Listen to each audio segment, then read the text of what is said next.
Labette Community College, where it's all about you. Now at 10, a woman convicted of killing her mother in 2015 is released from prison. Plus, some four-staters will pay less for their groceries in 2024. We're going to tell you why. And the city of Joplin looks to draw more hometown tourists. The four states' most watched news starts now. 8.5 years after a murder that shocked South Missouri and made headlines around the world, Gypsy Rose Blanchard has been released from prison. This is KOAM News at 10. I'm Dow Quick. Blanchard was granted early release after pleading guilty to her role in her mother's murder. Reporter Parker Blodgett has details. I don't think she didn't love her mother. I just think she snapped and she didn't know what to do. Janice Buttram drove a cab in the Springfield area for around 4 years, but will always remember when she picked up Gypsy Rose Blanchard and Nicholas Godejohn. But I knew something was different because I'd had her in the cab, and the whole cab ride was different. Buttram drove the couple from a Greyhound bus station to a Springfield hotel just over 24 hours after Gypsy's mother, Dee Dee, was murdered. The case amassed attention across the world. Gypsy was thought to be disabled with several serious health problems. In 2015, Greene County Sheriff Jim Arnott was one of the first to tell the world the truth. And I want to start off with saying things are not always as they appear. We also know that she can walk without assistance or a wheelchair. It was later revealed that Gypsy had met Godejohn online and arranged for him to come to Springfield and kill her mother. I think it's important for the community and for the world to understand what Gypsy went through. Michael Stanfield, one of Gypsy's attorneys, says this is one of the most difficult cases he's been a part of. Gypsy has gone through things that I wouldn't wish on anyone.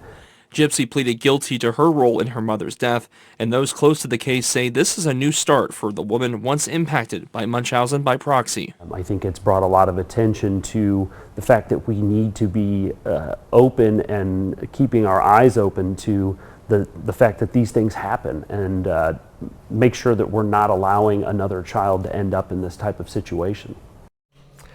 Greene County Sheriff Jim Arnott said in September he felt Gypsy should have been sentenced to more than 10 years. The sheriff was not available for an interview today.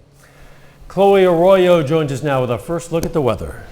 Well, this morning we started out with snowflakes, and this evening we're wrapping up with snow. Here's a look right now, live look, a couple of flurries here and there. We saw it in southeastern Kansas. It's pushing off into Missouri, but here's what we're really tracking, moving further down south and into our furthest northeast counties. This is around the Nevada area, around Shell City and El Dorado Springs. You guys are seeing a couple of flurries as well. This is the outer skirts of that storm system that is a little further north and east, pushing south right now. Now, any type of snowfall we see won't last long because our temperatures are above freezing right now into the mid to lower 30s. But coming up here in a bit, we'll talk about the full snowfall timeline, as well as the New Year's Eve forecast, and maybe the new year might bring in some new temps. I'll have all the details coming up in a bit. All right, we'll see you soon. Law enforcement in Camden County, Missouri is warning residents to keep the crawl spaces under their homes locked up. Comes after two people were arrested following a chase, and one of them hid in the crawl space of a home. Authorities say the best type of lock to use on a crawl space door would be a circle lock, as those are more resistant to bolt cutters. Groceries are about to get cheaper in Kansas. That's because the second phase of the Axe the Food Tax Act takes effect in the new year. It's going to cut the state sales tax on groceries from 4% down to 2%. Governor Laura Kelly says it's going to result in $150 million in tax relief to residents. The final phase of the act will eliminate the tax altogether in 2025. A Pitt State economics professor says the Pittsburgh area had an unprecedented growth in number of jobs in 2023, and some business owners express optimism heading into 2024. While the inflation rates have affected the purchase power of the population, Professor Michael Davidson says the number of households pushed up to the middle income bracket increased 7.6% in the area. Some local businesses say 2023 was a good year, but they project an even better 2024. We have a lot of programming planned, and I'm excited for the store. I'm excited to see, I think you have to be flexible in retail, which has been a little bit of a slow learning process for me, but I think I'm finally getting the hang of that, to be flexible. With inflation, then purchasing power is going to decline. They are able to buy less, and of course that is also bad for businesses because they are going to sell less. If it wasn't for the fiscal stimulus, then of course economic activity would have slowed down. Professor Davidson projects inflation nationally and locally will continue dropping in 2024. However, he also believes energy prices and housing prices are still going to be relatively high. City of Joplin is working on a new program aimed at making residents more familiar with their community. It's called the Hometown Tourist Program. Officials say they want to educate people on all the fun places to go and things to do in the city and the region. To encourage people to come to Joplin to visit. A lot of them may not come here as their final destination, but they come through here on wages to other places, so it's very important that we position ourselves the best we possibly can.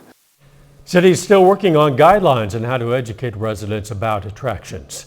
Later in sports, the Neosho Holiday Classic is in full swing. John's going to have the latest from the 5-state high school basketball tournament in just a few minutes. But first, another state has barred former President Donald Trump from appearing on the presidential primary ballot.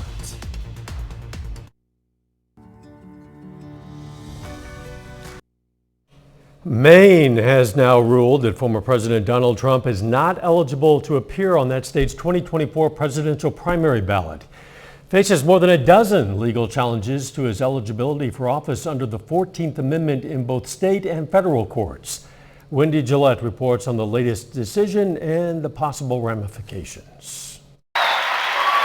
Former President Donald Trump goes back on the campaign trail next week in Iowa. In the latest decision on his eligibility to appear on the 2024 presidential primary ballot, Maine's Democratic Secretary of State ruled on 3 challenges, deciding Trump is not eligible to appear on the ballot because of Section 3 of the 14th Amendment, which says no person shall hold office if they have engaged in insurrection or rebellion, ruling he did so on January 6, 2021.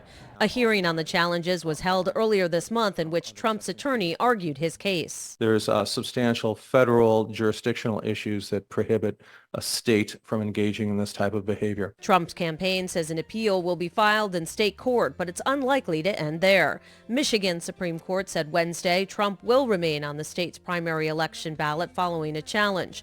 Colorado's Supreme Court ruled Trump was disqualified from the ballot there. For now, he's back on after the state's Republican Party asked the Supreme Court to weigh in. All of this, I think, at least before the general, is screaming out for the Supreme Court to say, here's who is disqualified. It's a given that it's about slavery. Elsewhere on the campaign trail, GOP candidate Nikki Haley backpedaled Thursday, a day after she did not mention slavery when a New Hampshire voter asked her what caused the Civil War. I think the cause of the Civil War was basically how government was going to run. That brought criticism from other Republican presidential hopefuls. Not that difficult to identify and acknowledge the role slavery played in the Civil War. As the sparring intensifies, the Iowa caucuses will kick off the nominating process just 2.5 weeks from now.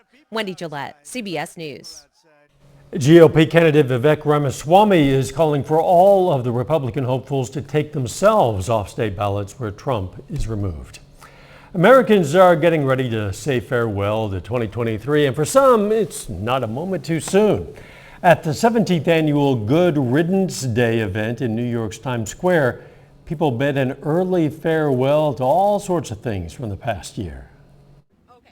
So we said saying goodbye to people-pleasing, self-doubt, and any anxiety whatsoever. I want to get rid of all the bad stuff and just have a good, happy new year. My sister was pregnant with her 4th child, and in her 7th month of pregnancy was diagnosed with lymphoma. So thankfully she overcame that battle, but we want to leave that in 2023 and say good riddance to cancer for her and for everybody else. A magician was on hand to help make people's least favorite things about 2023 go up in flames, as you see, in keeping with a Latin American tradition that organizers say inspired Good Riddance Day. And speaking of getting rid of things, Kentucky Fish and Wildlife says over the last 7 years that they've been recycling Christmas trees for fish habitats, they've collected more than 32,000 Christmas trees. Say it creates a fish habitat where they can feed, shelter, and spawn. Mariah Congetto has that story. It's a great way that, they can, add to the wildlife here in the state. Christmas trees not only provide joy to people over the holidays, they do the same for fish. These sites are getting heavily used by fish. It allows these fish to interact. It allows them to find areas to eat, to grow. Jeff Crosby with Kentucky Fish and Wildlife says it's important to refurbish the natural habitat in lakes, which creates an opportunity for fish to thrive. Some of these lakes have been around for 50, 60 years.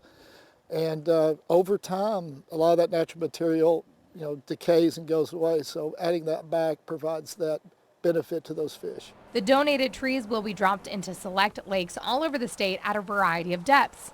Crosby says these areas usually become hot spots for fish. It also gives anglers a chance to locate some areas where they may be able to catch a few fish. Crosby asks that people remove all of their decorations and lights before donating them. These are unmanned sites so that they can go drop their trees off at their convenience. We recommend that they do it during daylight hours. You might recall Joplin also has a program to get rid of those Christmas trees. From now until January 31st, residents have 3 locations where they can discard natural Christmas trees. Those locations are Humphrey Park in Utica Street, McIndoe Park at Glendale Road, and the Public Works Center on West 2nd Street. A little later, auto experts recommend getting your car in winter-ready shape. We're going to tell you more about that. Plus, we're still tracking snow on the radar. I've got the full breakdown coming up next. Join us at the Joplin Y on Monday.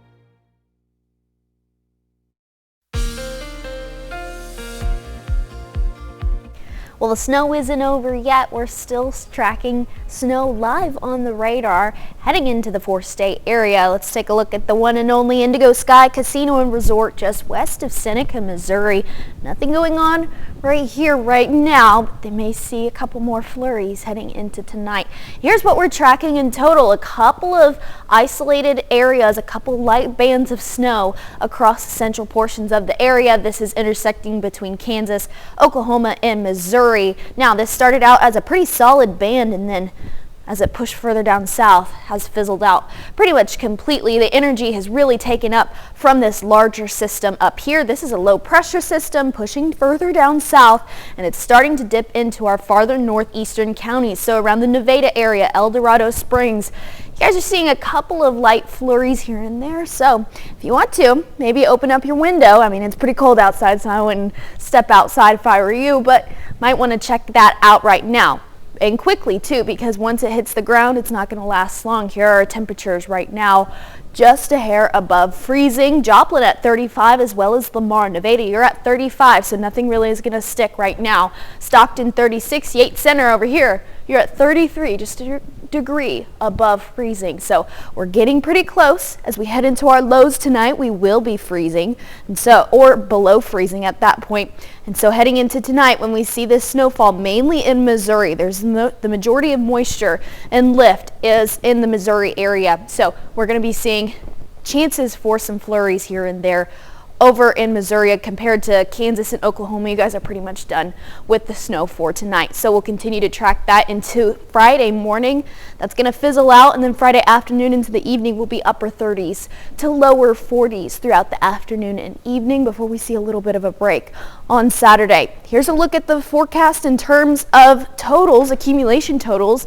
A trace to a ½ an inch possible, not likely, but possible. I would say closer to the trace side of that estimate. A little further north Could see anywhere from 1 inch to 2 inches. In fact, we've probably already seen 1 inch in local areas where they're seeing this storm system. It's about in the Carrollton area, a little further south as well. So Kansas City as well, if you're going towards that area for your New Year's Eve plans for the weekends, just make sure that you're staying aware of that. It shouldn't impact the roads too much, but especially at night and driving early in the morning when we're in that freezing range, make sure you're staying aware of that with the roads. Now, speaking of New Year's Eve, this weekend, on Sunday afternoon, we'll see a couple of showers, spotty showers, nothing much to impair your plans, especially in the evening. That'll fizzle out completely, and so you won't have any issues with your plans if you want to do some fireworks outside in the evening. The only thing to keep in mind is you're going to want to bundle up. We'll be in the lower 20s for our low on Sunday before we see another cool down on Monday, 37 for your high. Then we're going to warm up, bringing in the new year with temperatures in the 50s, 54 by the end of next week, next Saturday, with some light showers along with it. But golly, it's pretty nice. Yeah, in the meantime, this might be a good weekend to stay inside by the fire and enjoy the final evenings of the old year. Oh yeah, maybe some hot chocolate too. There you go. That sounds good. Chloe, thanks. Hey, we're getting at least a taste of winter, which means it's a good idea to make sure your car is ready for the colder conditions that are inevitable. Auto service techs say the cold weather can dramatically shorten the life of a battery. It might have been fine functioning in the summer months, yeah, but that was before it gets cold, and then it can completely fail, especially if it gets below freezing. A battery's ability to store electricity is greatly reduced, the experts say. The amount of tech inside newer cars can also strain the battery's limits. Today's vehicles being as electronic as they are, a low battery can cause a lot of other issues. It makes the alternator work harder. It makes all the electrical systems in the vehicle that are designed to operate on a certain amount of electricity try to operate on less, and as a result you can have vehicle problems. Also, they say an all-season tire should be enough for wintry weather, but don't forget to have an emergency kit on hand just in case. Coming up in sports, day 2 of the 2023 Neosho Holiday Classic. The Wildcats boys and girls each go down to the wire. John Dales has highlights from both of those games and more. It's up next.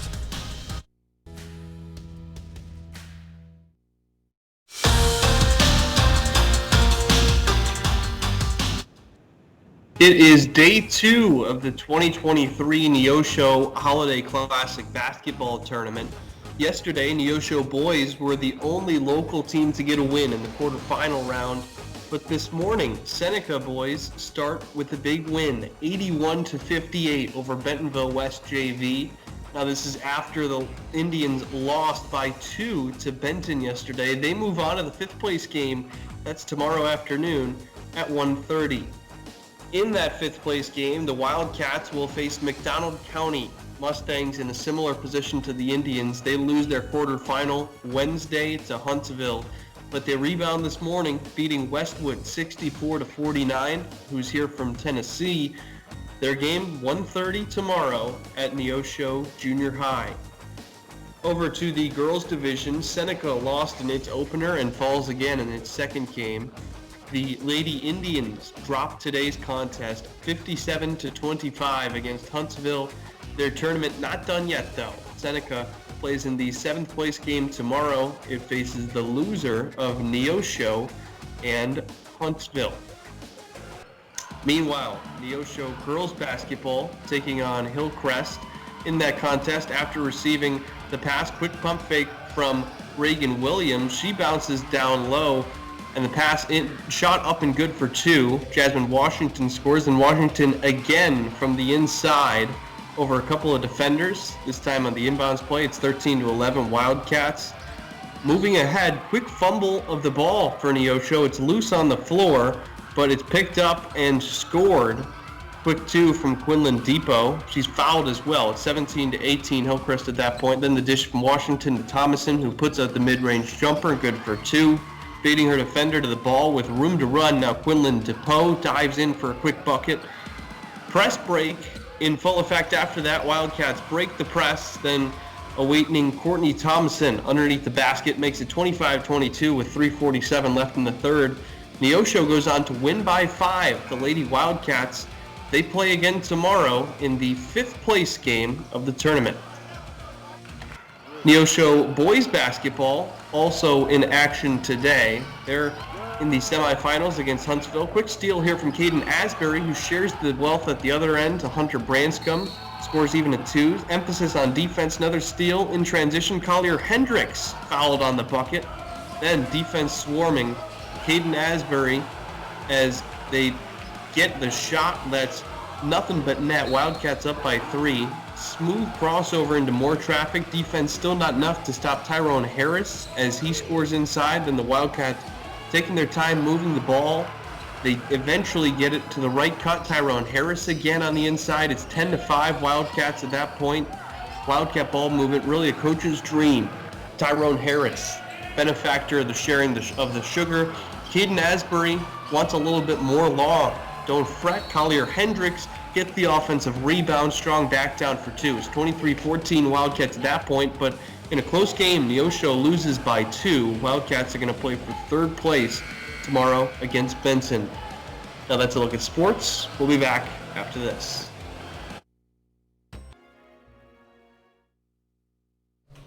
Wildcat Glades today held a round of Animal Bingo. What is that, you ask? Well, I'll tell you. Families were invited out to the park for a fun and educational game to see who could fill their bingo cards with animals native to the area.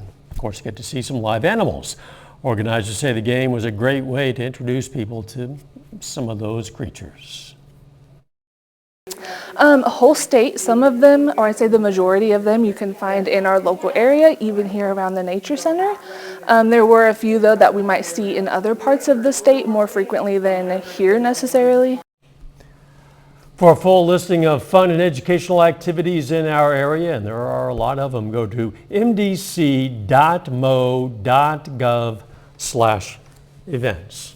Fun is that? Yeah, it's a nice way to get outside if you want to get outside. On the other hand, you know, it's a little bit chilly, so maybe you want to wait till spring to do something Maybe like not. that. It's going to be a little bit cool in the next few days. It sure is. I mean, supportive enough for some flurries heading into tonight. We'll see a break on Saturday, though, and then we'll see some showers Sunday afternoon, leaving us with a clear evening for New Year's Eve and New Year's Day. That'll be nice. Thanks for joining us. We're going to leave you tonight with more shots of Joplin from our Skywatch drone. Let's make it a great tomorrow.